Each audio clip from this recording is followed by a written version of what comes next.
ظاہر جعفر ہے اس کا جو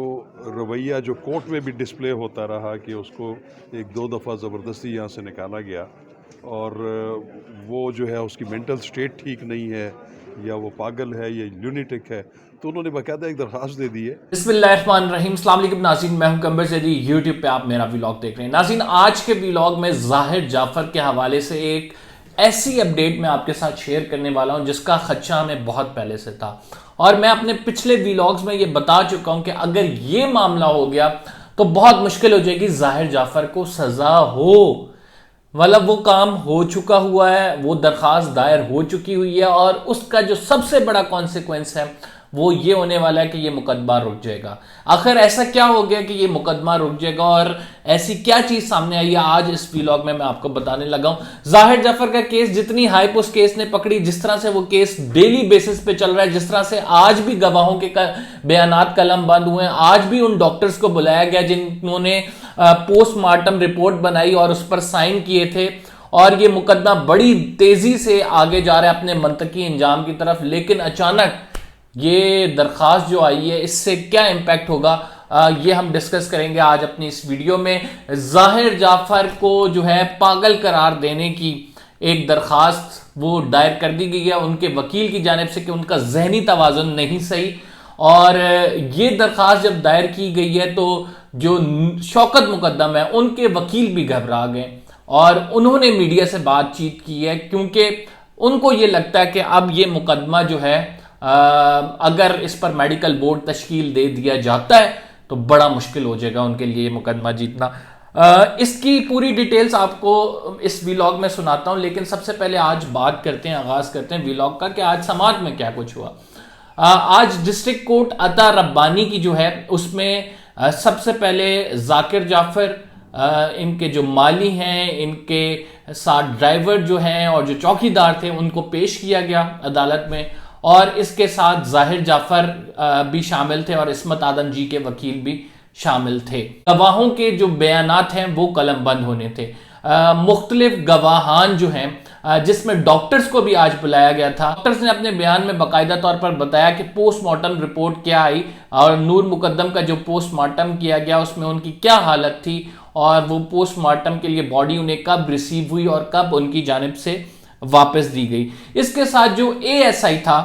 اس کا بیان بھی آج قلم بند ہوا ہے، اور اے ایس آئی نے بیان قلم بند کراتے ہوئے یہ بات کہی ہے کہ وہ جب نور مقدم کے گھر گئے تو نور مقدم کا گلا کٹا ہوا سائڈ پہ پڑا تھا، اور ظاہر جعفر کو تقریباً 3 سے 4 لوگوں نے پکڑا ہوا تھا اس ٹائم، اور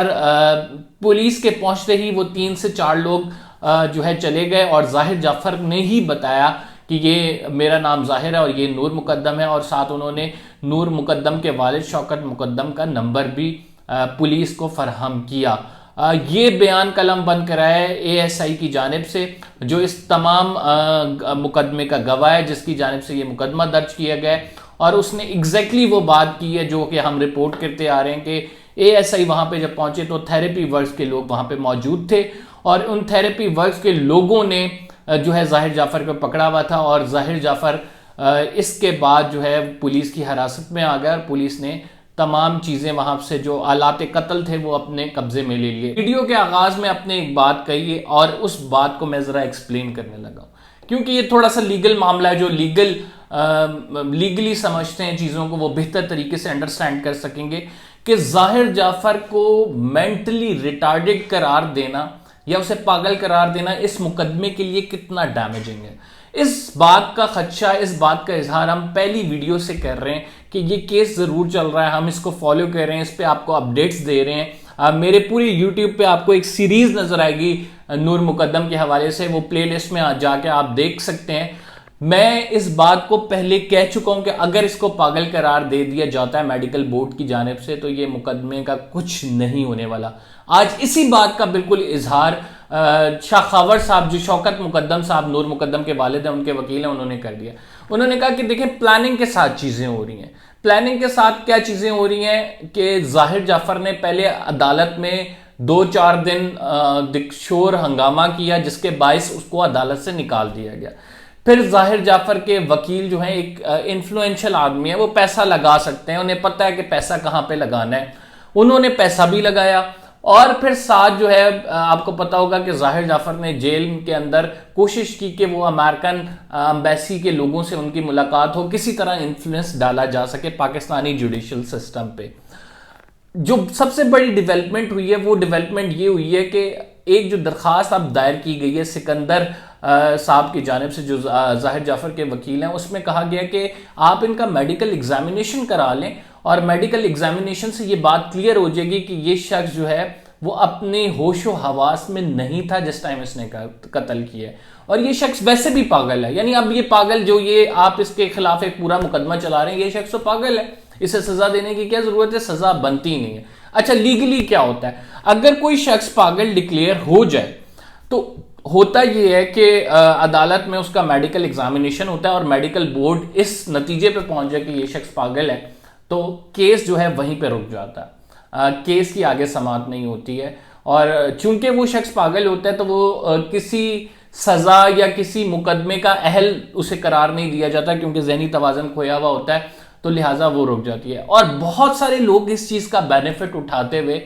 اکثر میڈیکل بورڈز ایسے مرضی کے تشکیل دیے جاتے ہیں, پیسہ لگایا جاتا ہے اور ملزمان کو بچا لیا جاتا ہے. لیکن کیا ظاہر جعفر کے یہ کیس میں ہوگا یا نہیں, بیکاز یہ کیس ایک عام کیس نہیں ہے. اب اس کیس میں پوری سول سوسائٹی انوالو ہے, ہم journalist as a community involve ہیں اور ہم دیکھ رہے ہیں, نوٹ کر رہے ہیں کہ کس طرح سے چیزیں ہو رہی ہیں. لہٰذا ہم کبھی یہ نہیں چاہیں گے کہ ظاہر جعفر کو ایک پاگل شخص قرار دے کے اس کا مقدمہ ختم کر دیا جائے, اس کا یہ مقدمے کو روک دیا جائے. آج اس بات کا خدشہ شاہ خاور صاحب نے ظاہر کیا کہ یہ بالکل پلاننگ کے ساتھ ہوا ہے. پہلے اس نے عدالت میں ماں بہن کی گالیاں دیں, عدالت میں فک یو کہا, عدالت میں اس نے جو ہے جج صاحب کی جو کاروائی کر رہے تھے ان کو کہا کہ یہ تو کاروائی کرنے کے اہل ہی نہیں ہے, پاکستان میں ایسے اہل افراد نہیں ہیں. ان کو زبردستی پکڑ کر عدالت سے باہر نکالا گیا, پھر وہ پولیس والوں کے ہاتھ نہیں آ رہے تھے, تو یہ تمام ڈرامہ کریٹ کیا گیا. اور آج درخواست دائر کر دی گئی کہ میڈیکل بورڈ بنایا جائے, اور اس درخواست میں یہ بھی کہا کہ میڈیکل ان سے کرایا جائے جس کا تھیراپی ورکس کا ایک جو شخص زخمی ہوا تھا اس نے میڈیکل کیا تھا, اس سے میڈیکل کرایا جائے. اس ڈاکٹر سے, امجد نام تھا وہ جو زخمی ہوا تھا, اگر آپ اس ڈاکٹر سے کراتے ہیں, میڈیکل بورڈ بناتے ہیں, تو ان کی مرضی کا ڈاکٹر, ان کی مرضی کا میڈیکل بورڈ, ان کی مرضی کے ریزلٹس, اور یہی وجہ ہوگی کہ یہ مقدمہ جو ہے وہ رخ اختیار کر جائے گا کوئی اور. تو اس لیے آج اس بات کا اظہار شوکت مقدم صاحب کے وکیل شاہ خاور صاحب نے بھی کیا ہے, ہم بھی اس بات کا اظہار کریں. اب یہ دیکھتے ہیں کہ عدالت اس چیز کو کیسے جانچتی ہے, کیا عدالت اس میں میڈیکل بورڈ تشکیل دیتی ہے, اور اگر دیتی ہے تو کس لیول کا دیتی ہے, کون سے ڈاکٹرز اس میں شامل ہوں گے, وہ ظاہر جعفر کا معائنہ کریں گے اور ظاہر جعفر کو کیا وہ ریلیف دیں گے اس معاملے میں, کیا واقعی وہ پاگل ہے. دوسری بات, امپورٹنٹ بات یہ ہے, عدالت کو یہ بھی جائزہ لینا چاہیے کہ یہ شخص جس کو اب پاگل قرار دینے کی درخواست دائر ہوئی ہے, یہ شخص تو پاگلوں کا علاج کرتا رہا ہے, تھیراپی ورکس میں یہ شخص کاؤنسلنگ کرتا رہا ہے, مختلف سکولوں میں جا کے لیکچر دیتا رہا ہے. اس شخص کو یہ پتا ہے کہ یہ میری نور مقدم کے ساتھ جو ہے میرے معاملات کیسے تھے, اسے قتل کر دیا, اور اب آ کر جو ہے یہ شخص ڈرامے کر رہا ہے اور یہاں پہ عدالت کو گمراہ کرنے کی کوشش کر رہا ہے کہ یہ پاگل ہے. اور اس کے والد جو ہے ایک انفلوئنشل پرسن ہے, تو کسی کو بھی انفلوئنس میں لا کر وہ کیا اپنی مرضی کا فیصلہ کروا سکتے ہیں. تو یہ بہت بڑا ہماری جوڈیشری کا ٹیسٹ ہونے والا ہے, اور دیکھتے ہیں کہ اس میں کیا بات سامنے آتی ہے. بیکاز مجھے یہ لگ رہا ہے کہ اگر اس کو پاگل قرار دے دیا گیا تو یہ مقدمہ رک جائے گا, بٹ ایک اتنا بڑا پریشر ہے سول سوسائٹی کا اور اس کیس کی اتنی ہائپ ہے کہ right now it's not that easy کہ اس کو پاگل قرار دے دیا جائے اور اس کا مقدمہ روک دیا جائے. جو بھی اس حوالے سے اپڈیٹس ہوئی ہم آپ کو ضرور بتائیں گے. یہ بہت اہم اپڈیٹ ہے آج جو میں آپ کو دے رہا ہوں. آپ میرے چینل کو سبسکرائب کریں اس حوالے سے. انشاءاللہ تعالی جو بھی آگے اس کے ساتھ نیوز آتی ہے, ایک اور نیوز ہے میرے پاس, وہ میں اپنی اگلی ویڈیو میں دوں گا ظاہر جعفر سے متعلق. انشاءاللہ آپ سے اگلے ولاگ میں ملاقات ہوتی ہے. فی الحال قمر زیدی کو اجازت دیجیے. اللہ حافظ.